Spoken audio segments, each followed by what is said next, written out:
Hi friends, my name is Rose and I'm from LA. I used to live in a tiny apartment with my dad, but he wanted to give me everything in the world. Sweetheart, I promise you, I'll give you the world. You'll have everything that I didn't have in my childhood. I will make you so happy. But Daddy, I am so happy. See?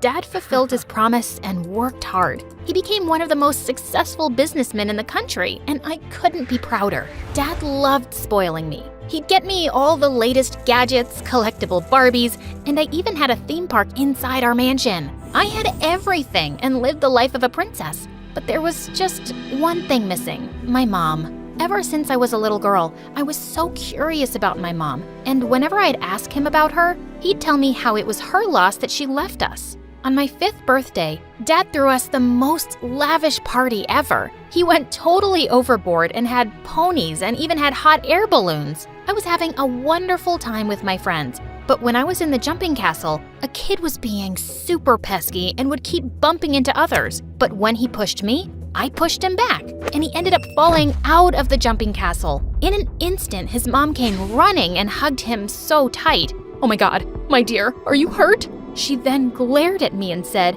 "If your mom hadn't left you, maybe she could have taught you some manners." I felt so crushed. Even though it was that kid's fault and he wasn't hurt bad, his mom was so worried. She so lovingly swept him into her arms and left. It was at that moment I realized that leaving me was not my mom's loss, but mine. And then I ended up throwing the worst tantrum ever. When Dad brought my giant cake out, I kicked the table. I don't want this. I want my mommy. Daddy, give me my mommy. Everyone was stunned to see me acting out, and then the party was over. Later, when Dad came to tuck me into bed, he gave me a gift. "I wanted to give you this when you were older, but I know you need it now." It was a locket with a picture of my mom. It was the first time I was seeing her picture, and it made me so happy. Every night, I kissed her picture and vowed to find her someday. Mommy, one day when I grow up, I promise I'll find you and I'll be so good, you'll love me. Mwah. One time I was at school and we were going for swimming lessons. The teacher asked everyone to remove any watches and jewelry we were wearing, but I just couldn't remove Mom's locket. Teacher, can I keep my locket on, please? Why? It's the only thing I have of my mom. I never take it off. Hearing this, the teacher squeezed me into a hug, and all the kids looked at me with such sad eyes. "Oh, I am so sorry, Rose. I didn't know. My heart aches for you. Sweetie, you can keep wearing that locket." After that day, everyone seemed kind of extra nice to me. In class, they'd offer me the best seat. During lunch, everyone wanted to sit with me and would even share their lunch with me. Rose, try this. My mom made it for you, specially for you. When I told her about your mom, she so wanted to cook this for you. Okay, thanks a lot. Even in class, the teachers were extra sweet to me. One time we were having a test and I just coughed, and my teacher went all emotional on me, saying that I didn't need to take the test. Okay, that was awesome, because I wasn't prepared. With a smile, I left the class. But during lunchtime, Natalie came over to me. She was like the meanest girl in our school. Rose, don't you get sick of your sob story? Every time it's, "I don't have a mommy." Always taking sympathy from teachers and other kids. You're such a drama queen. No wonder your mommy ran away from you. God, her words made my blood boil, but it also hurt me so much. I felt I would start crying, but just then someone spoke.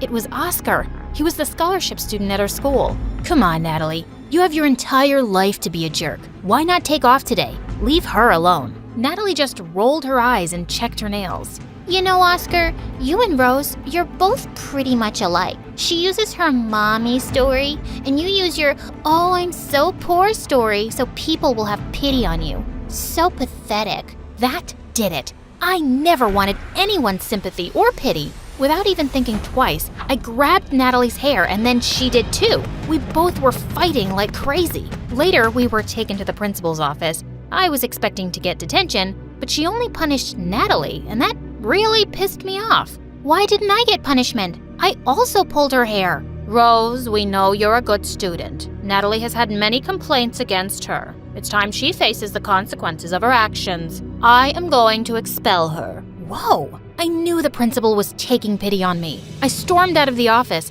but was totally surprised to see how many kids gathered outside looking at me with gooey eyes. Is everything all right? Why are you guys looking at me so weirdly? Weirdly? Rose, it's pure adoration. You saved us. You're like the first girl to show Natalie her place. It was so cool. The look on her face, felt like a cherry on top of a cake. Okay, I sure wasn't expecting this. After that day, Oscar would follow me around everywhere. Not just Oscar, but so many other kids too. They treated me like some sort of leader, and I was in no way a leader. All the time I would be getting praises and compliments, and it was kind of getting on my nerves. Oh, Rose, your skin, it's so beautiful. Rose, can you teach me how you solve that math equation? I know you study smart instead of studying hard. I so want to be like you. Since I liked music, there was one time in art class, I was just humming a song when all of a sudden, Oscar put me in the spotlight. OMG, that was the sweetest voice I have ever heard. Come on, guys, let's hear it from Rose. No, zip it, Oscar. But then everyone started chanting my name like I was some pop star, even the teachers. Mustering all my courage, I sang, and everyone clapped so loud for me. Okay, that was weird, because I was just a normal singer. Nothing extraordinary, but everyone treated me as if I was something special. As if things couldn't get any weirder, my classmates chose me as the class president. The surprising thing was that I never participated. I didn't have any clue how to be a class president, but Oscar was there for me. Turned out he was a really nice guy and helped me every step of the way. Oscar and I became best friends. The guy was totally my support system, always there for me. When we were in high school, Oscar started working in a cafe as a barista, and I loved hanging out there. One time when I was at the cafe, Oscar made his signature coffee for me. But just then, I saw someone enter the cafe, and I dropped the cup. It was Mom. I could recognize her face in a million faces. She had 2 kids with her, and the moment Oscar saw her, he greeted her and called her Emily. I felt like my whole world was standing still. I came out of my stupor when I saw one of her kids run out of the shop, and that's when I bolted. Hey, stop! Stop! Get back in! The kid just stuck out his tongue at me and was about to run on the road. But thank God I lunged forward. I grabbed his shirt and pulled him back, and right then a truck passed by. That was close. Really close. Right then Mom came out and thanked me. Oh my God, thank you so much. You saved my baby. You're an angel. No problem. I just turned to leave, but Mom grabbed my shoulder. I thought she'd recognize me, but it was something else. So, you work here? You seem like someone who can handle kids. Can you babysit my boys? I'll give you a letter of recommendation once you're done. I'll pay you well, too. Oh my God, how could I say no to that? I instantly agreed. I started working at Mom's place, and it had been 3 days, and I totally loved it. She lived in a big mansion, but that was nothing compared to where Dad and I lived. I was pretty amazed to see Mom's life. She loved makeup and posted her videos on Instagram, and her husband seemed like a nice guy and really loved her. Every night before leaving, I would see Mom tucking the twins in bed. She would snuggle them and shower them with kisses. It was adorable, but it always made me feel a tad bit jealous. In a few weeks, the twins and I started to get along just fine, and Mom was so happy, telling me how they never liked babysitters but had started to love me. Why wouldn't they? I was their big sister. There was one time Mom had to go out, and when she returned, I was totally drained and she felt bad for me. Oh, honey, I am so sorry I got late today. I'll pay you extra today. And what have the twins done to your hair? Come on, I'll give you a makeover. Have you looking like a supermodel. Makeover? Wow, I would love that. Mom then put on some light makeup and did my hair just like she did hers. But once she was done, she looked at me so shocked. I wondered why, and looking at my reflection in the mirror, I knew the answer. I looked just like her. I wish she would notice how much we were alike. Notice me. Wow, you are a very pretty girl. Just like you. I mean, of course, you did my makeup and hairstyle like yours, so that's why I look so pretty. Perhaps. But girl, you are a natural beauty. After that day, I felt like Mom's eyes were constantly on me. Every time I'd be doing something with the twins, I would catch her staring at me and then she'd look away. I knew something was on her mind, but she never said anything. There was one time when Mom was making PB&J sandwiches for the twins and offered me one too. PB&J makes me puke. No way. Really? Same. I hate them too. I didn't realize we're so much alike.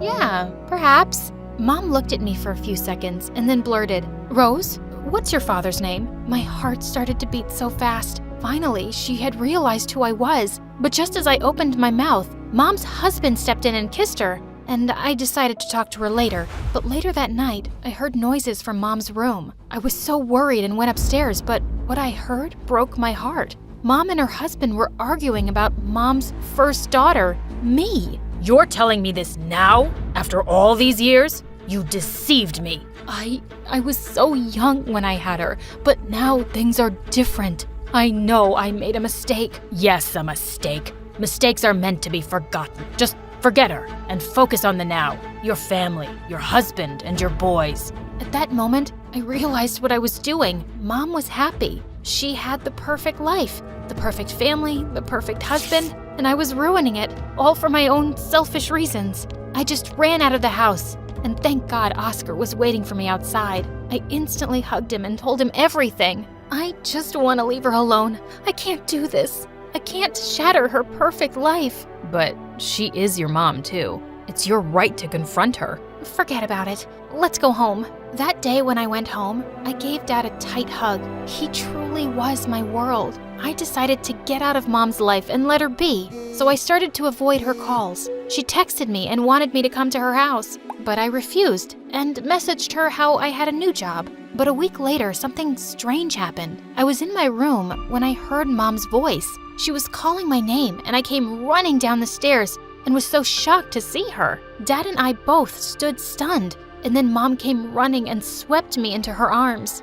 Oh my God, I knew it. It's really you, my daughter, my Rose. That day, I wanted to talk to you, but you left. Rose, I am so sorry. I'm so sorry for my mistakes. Why did you leave without talking to me? Because I am a mistake. Mistakes are meant to be forgotten. Oh, darling, please forgive me. I was a fool for thinking so. You are my strength. You are the person who made me a mother. It was foolish of me to abandon you. But I promise, even if I had to fight against the world, I'll never leave your side. I love you so much. I love you too, Mom. I love you so much.